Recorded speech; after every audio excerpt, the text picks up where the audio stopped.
Hey there, Portland area landlords. Mr. Portland Landlord here. Summer in the Portland Metro brings longer days, outdoor markets, and for us, the busiest turnover season of the year.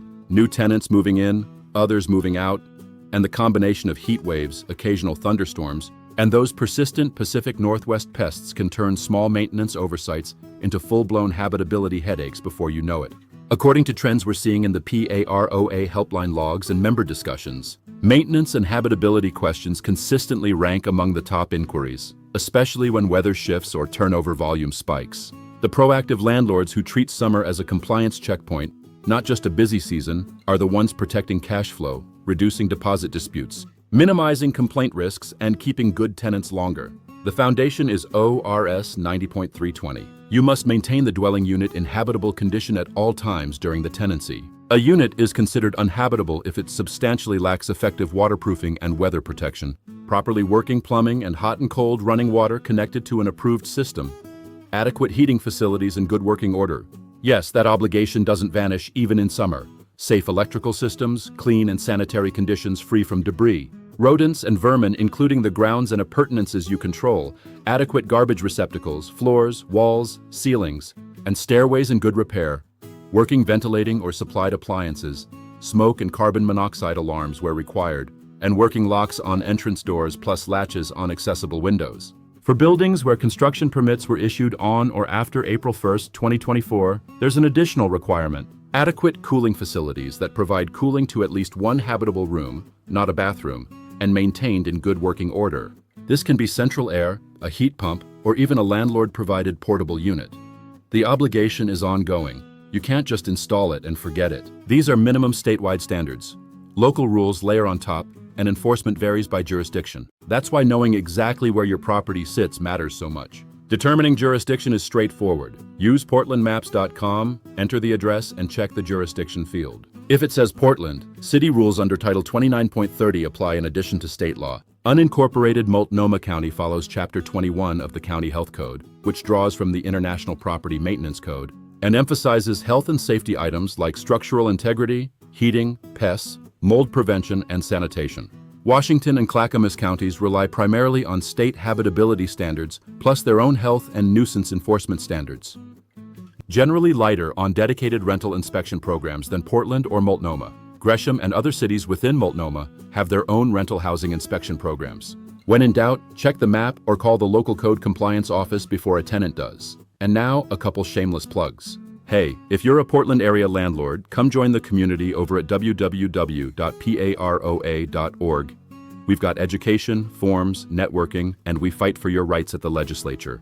And for owners in the Portland Metro or Central Oregon looking for hassle-free management, check out the pros at www.NWRPM.com. With that out of the way, let's get into the practical stuff that helps you stay compliant and protect your properties this summer. Print this section or grab the customizable version from the PAROA Landlord Forms Library. Prioritize by urgency, immediate hazards first. For the immediate safety and habitability priorities, address these within 24 hours if possible. No hot or cold running water, major plumbing leaks, or sewage issues. No heat when required or broken heating system. Electrical hazards, exposed wiring, or non-working outlets and lights in habitable areas.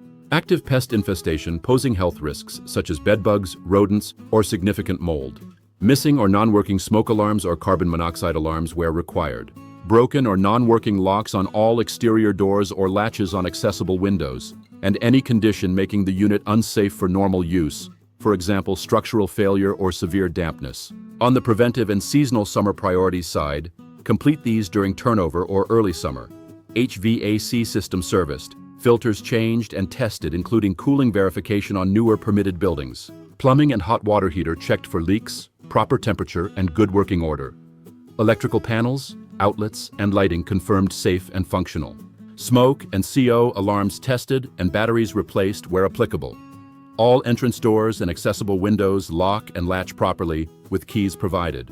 Gutters, downspouts, and grating inspected and cleaned. Critical prep before fall rains return. Roofing and exterior weatherproofing checked for leaks or deterioration. Landscaping and grounds free of excessive debris with foundation grading directing water away from the structure. Preventive pest inspection or treatment scheduled because ants, rodents, and wasps love Portland summers. Garbage receptacles clean, in good repair, and serviced appropriately. Ventilation and any supplied appliances, including portable AC units on newer builds, confirmed in good repair. And interior surfaces like floors, walls, and ceilings free of holes, peeling paint, or excessive dampness that could lead to mold. For newer buildings, specifically confirm the cooling system. Next up, step-by-step how to conduct effective summer inspections and documentation. Give proper notice before entering the unit. Reasonable notice under ORS 90.322 is typically 24 hours for non-emergency inspections or repairs. Emergencies are the exception, of course. Use a standardized checklist like the ones in the PAROA library. Walk every room, every system, and the exterior and grounds. Take time-stamped photos or short videos of conditions before any work and after repairs. Note dates, who performed the work, and what was found. Keep these records organized and accessible for at least the deposit return window, plus any applicable statute of limitations. Good documentation turns potential liabilities into defensible positions when a tenant disputes a deduction or files a complaint. At move-in and move-out, tie those habitability checks directly to your condition reports. It protects both sides and aligns with the recent emphasis on clear documentation. Now handling tenant repair requests and your repair process. Require repair requests in writing, email, or the PAROA repair request form works great. Acknowledge promptly. For minor habitability defects, tenants may use the repair-and-deduct remedy under ORS 90.368 after giving you written notice describing the issue and stating their intention to repair and deduct if you don't fix it by a date at least 7 days out. Respond faster than that. For entry to make repairs, follow the same reasonable notice rules. Use licensed professionals for anything involving gas, electrical, structural, or major plumbing work. In Portland or unincorporated Multnomah, if a tenant files a complaint, an inspector will likely visit. You'll typically get a correction order. Major violations often allow around 30 days. Document every step. Prompt, professional responses reduce escalation risk and show good faith. Let's talk risk mitigation and best practices for Portland Metro landlords. Common pitfalls that lead to complaints or deposit fights include delayed responses to written requests, incomplete documentation, and inconsistent processes across properties. That's a fair housing red flag. And failing to address seasonal issues like drainage or pests before they worsen.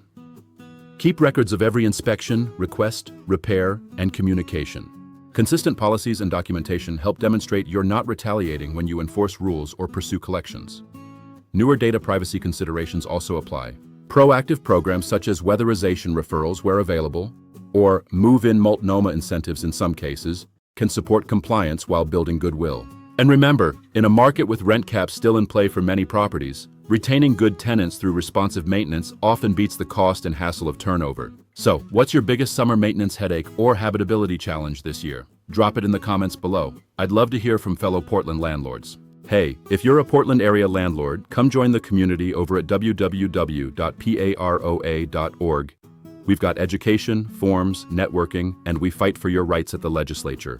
And for owners in the Portland Metro or Central Oregon looking for hassle-free management, check out the pros at www.nwrpm.com.